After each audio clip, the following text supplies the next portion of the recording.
नमस्कार मित्रांनो, मी सागर मदने. स्वागत आहे तुमच्या सगळ्यांचं आपल्या एका नवीन व्हिडिओमध्ये. सध्या मी आहे पुणे जिल्ह्यातल्या भोर तालुक्यातील आंबवडे या गावामध्ये. खरं तर आंबवडे गावामधला झुलता पूल फार प्रसिद्ध आहे, पण त्या ठिकाणावरून अगदी जवळ असलेलं नागेश्वर महादेवाचं मंदिरसुद्धा खरोखर पाहण्यासारखं आहे. म्हणजे भोर तालुक्यातलं सगळ्यात सुंदर आणि सगळ्यात प्राचीन शिवमंदिर जर कोणतं असेल ना, तर ते नागेश्वर महादेवाचं मंदिर आहे. आंबवडे गावात पोहोचताच आपल्याला पाहायला मिळतो हा प्रसिद्ध झुलता पूल. हा पूल भोर संस्थानचे राजे श्रीमंत रघुनाथराव शंकरराव पंत सचिव यांनी आपल्या कारकिर्दीच्या 14व्या वर्षी म्हणजे इसवी सन 1936 मध्ये त्यांच्या मातोश्री जिजी साहेब यांच्या स्मरणार्थ बांधला होता.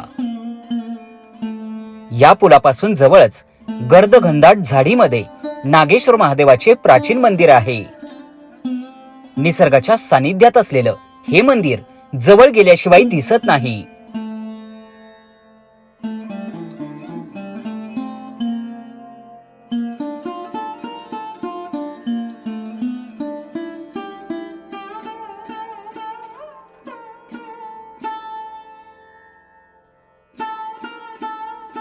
हे मंदिर फार प्राचीन असून साधारणतः 260 वर्षापूर्वी या मंदिराचा जीर्णोद्धार सदाशिवराव चिमणाजी पंत सचिव यांनी केल्याचे सांगितले जाते.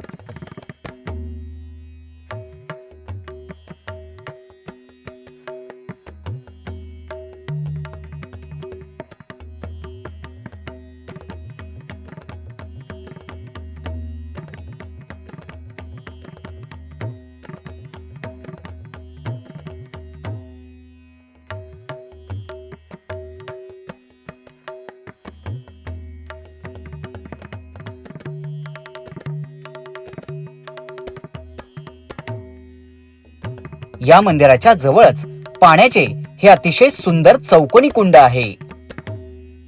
कुंडातील पाणी अतिशय स्वच्छ असून वर्षभर हे कुंड पाण्याने भरून वाहत असते.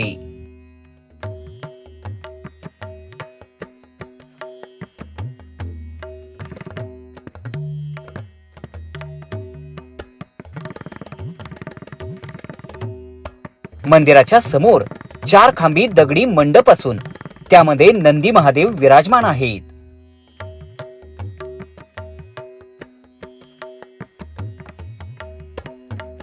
मंदिराची बांधणी सभामंडप आणि गर्भगृह अशी असून सभामंडपाच्या मुख्य दगडी प्रवेशद्वारावर ललाटपट्टीवर गणेश मूर्ती पाहायला मिळते.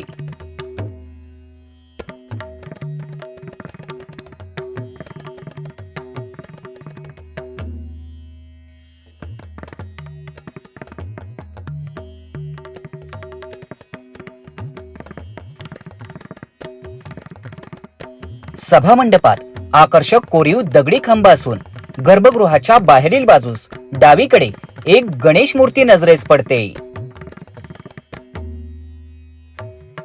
मंदिराच्या गाभाऱ्यात ही अतिशय सुंदर शिवपिंड आहे.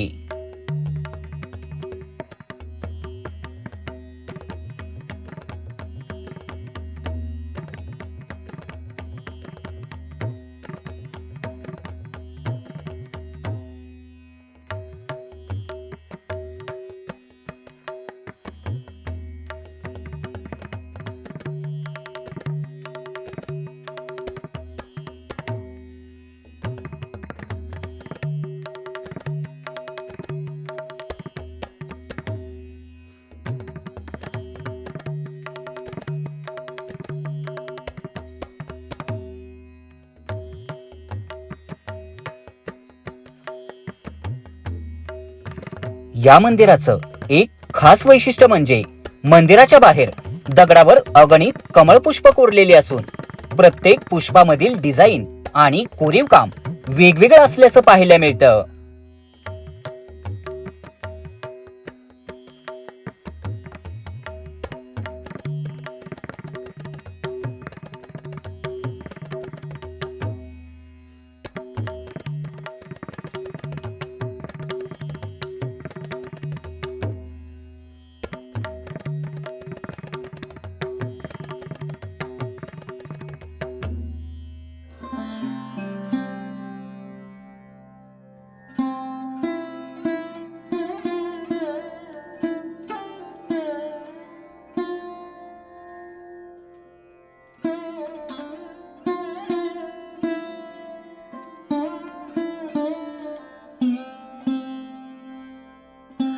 भोर तालुक्यातलं हे भगवान शंकरांचं सगळ्यात प्राचीन आणि सगळ्यात सुंदर शिवमंदिर आहे.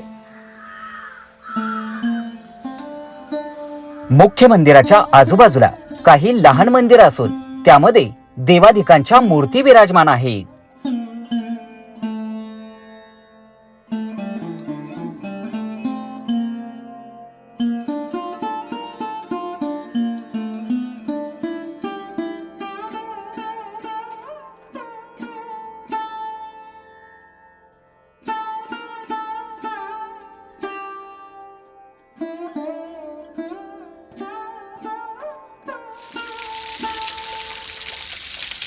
नागेश्वर मंदिराचं वैशिष्ट्य असं की या मंदिरामध्ये दोन ठिकाणी आपल्याला पाण्याचे झरे पाहायला मिळतात.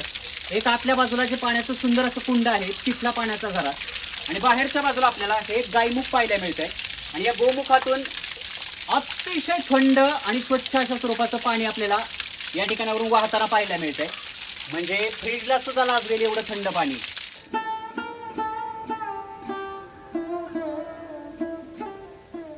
नागेश्वर मंदिराच्या समोरच्या जागेमध्ये आपल्याला काही जुन्या काळातल्या मूर्ती पाहायला मिळतात. या ठिकाणी पाहू शकता काही जुन्या मूर्ती आहेत, काही विरगळ आहेत, काही शिवपिंडी सुद्धा आहेत. काही श्री गणेशाच्या मूर्ती, इथं नंदीची मूर्ती आहे. पुन्हा आपल्याला भगवान शंकरांच्या शिवपिंडी सुद्धा इथं पाहायला मिळत आहेत. भगवान विष्णूंची मूर्ती सुद्धा इथे दिसेल. इथं हनुमानाची मूर्ती या ठिकाणी बघू शकता, जुन्या मूर्ती. इथे एक विरगळ सुद्धा आहे आणि एक शिवपिंड इथं आणि त्याच्या बरोबर मागे सुद्धा काही मूर्ती आहेत. इथे ऋषींची मूर्ती आहे, इथे एक शिवपिंड.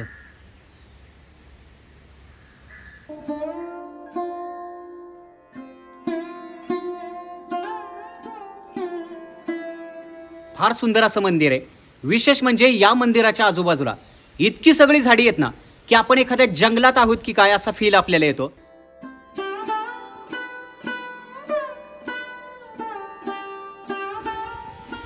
बघू शकता मंदिराचा समोरचा हा परिसर.